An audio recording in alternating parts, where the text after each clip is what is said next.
at a backyard barbecue. Her best friend Jess looked me dead in the eye in front of everyone and said, "God, Amanda, he's such a loser. When are you going to trade up?" Amanda just laughed and replied, "Hey, he does what he can." I didn't say a word. I grabbed my jacket, walked to my truck, and left her standing there. 3 days later, she was posting about being publicly abandoned and humiliated by her boyfriend of 3 years. It was supposed to be a relaxed Saturday cookout at Mike and Emily New house. Nothing big, just burgers, cold beer, lawn chairs, and a bunch of Amanda's old college crowd. I'd been to plenty of these before. I'm not the loudest guy in any room. Never claimed to be. I'm Ryan, 36. I own a construction company I started from scratch a decade ago with one beat-up truck and a tool belt. Today, I've got 20 employees, 6-figure equipment, and jobs booked out past next summer. I show up early, leave late, pay my guys on time, and don't need applause for it. Amanda is 34, works in marketing, loves being the center of attention. I always liked the balance. She brought the spark, I brought the steady ground. Or so I believed. The night started normal. I was flipping steaks with Mike while Amanda floated between groups with her wine. Jess arrived fashionably late, as always. I'd met her before and never loved the energy, but Amanda called her my ride or die. So I stayed polite. That politeness ended fast. I was walking over with a fresh drink for Amanda when I heard Jess loud and clear, "Another summer with no real trip? Babe, stop settling. You're wasting your best years on a guy whose biggest dream is owning more power tools." Amanda gave that nervous little laugh she does when she's uncomfortable. "We're saving for a house. Ryan's business keeps him busy." Jess cut her off with an eye roll big enough for the whole yard. Busy being a total loser. Zero ambition past mixing cement and swinging hammers. You deserve way better. The music seemed to drop out. Everyone turned. I stood there holding Amanda's drink like an idiot, waiting to see what the woman I was planning to marry next month would do. She looked at me, smiled, and said, "He tries really hard, Jess. Not everyone can have your glamorous life." Then she took the drink from my hand and kept chatting like nothing happened. I counted to 3 in my head, set my own beer down untouched, walked to the chair, picked up my jacket, and left. "Ryan?" she called after me, confused that I didn't answer. Just got in my truck and drove home. My phone exploded before I hit the highway. 15 missed calls. 30 texts that went from, "Where are you?" to, "You're embarrassing me in front of my friends," to, "This is insane. Call me now." I shut the phone off and slept like a rock. Next morning I was up at 5:30, ran 5 miles, showered, made coffee. When I finally powered the phone back on, the messages had shifted to panic and guilt tripping. "I'm coming over. We're talking about this whether you like it or not."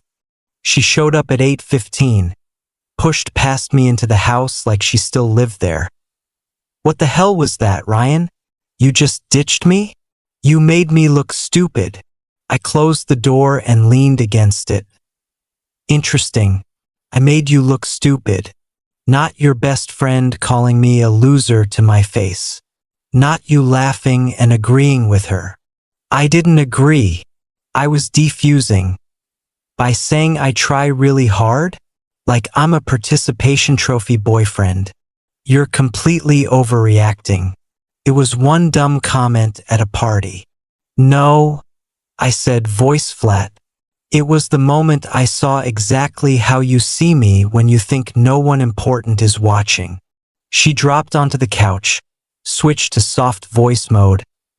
"Baby, I'm sorry if your feelings got hurt. I didn't mean it like that. Can we just forget it? I've got that client dinner Thursday. You're still coming, right? Wear the navy shirt." I looked at her for a long second, No, Amanda, I won't be coming. We're done. Her face went blank. You're breaking up with me over one joke? I'm ending this because when someone insulted me in front of you, you sided with them. That's all I needed to know. She tried every tactic. Tears, yelling, bargaining, more tears. When nothing worked, she stormed out and slammed the door so hard the windows shook.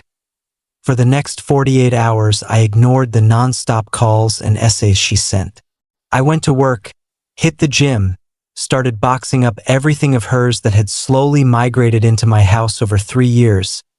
Toothbrush, clothes, throw pillows, half the kitchen cabinets.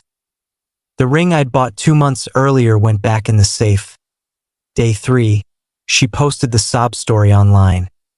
How her boyfriend of 3 years abandoned her at a party, publicly humiliated her, all because he couldn't take a harmless joke. Comments poured in, mostly her crowd calling me insecure, controlling, emotionally fragile. Jess's comment was gold. Girl, dodge that bullet. I didn't clap back online. I just texted Amanda, dropping your stuff tomorrow at 6. My things better be ready. Key will be in the side pocket of the gray duffel. She answered instantly, we need to talk like adults. Stop acting like a child. I repeated, 6 p.m. I showed up right on time. She'd done the full performance. Hair curled, makeup perfect, wearing the dress I used to say looked killer on her. 5 minutes, Ryan. Please.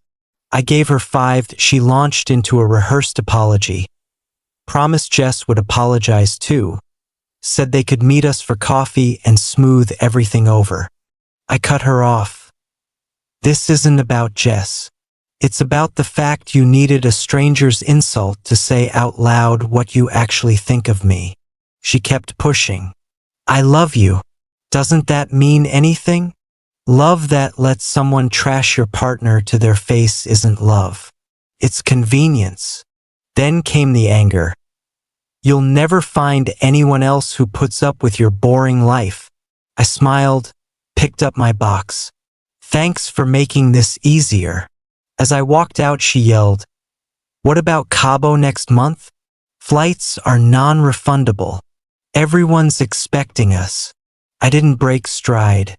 Have fun explaining to everyone why the loser isn't there. The next 2 weeks were a masterclass in social media victimhood. Mutual friends picked sides. Her mom called to lecture me about working things out. I stayed quiet, kept building houses, kept lifting heavier, kept living. Then Emily, Mike's wife, called. Ryan, you need to know what really happened after you left. Jess spent 20 minutes tearing you apart. Mike finally told her to shut up or get out. She lost it, called you a blue-collar nobody with no degree. That's when Amanda finally defended you. Weak, late, but she did. She paused. Also, the Cabo trip? Amanda's been telling everyone it was your secret engagement trip. She found the ring months ago, took photos, showed the whole group. Jess has been helping plan the wedding behind your back. The violation hit harder than the barbecue ever did, but a week later Amanda barged into my office, blew past my receptionist, shut the door. We need to talk. The Carmichael account is meeting next week and they specifically want to meet my contractor boyfriend. I've been name-dropping your company for months. This could make my career. There it was. The real emergency. I looked up from my desk. Call another contractor. Ryan, please. No. She stared like I'd spoken another language. You're seriously going to tank my career over this? I'm not tanking anything. You just lost your free networking prop. Good luck. She left furious. 2 days later, a text from an unknown number. You were right. I'm sorry it took me this long. AI didn't reply. Funny enough, Carmichael still called me direct. They'd done their own research and wanted the company with the best reputation, not the one attached to a marketer's boyfriend. Contract signed, 3 buildings, 7 figures. Karma kept busy. Jess's months-long fling with Mike's brother exploded at a family dinner. Screaming, wine tossed, the full soap opera.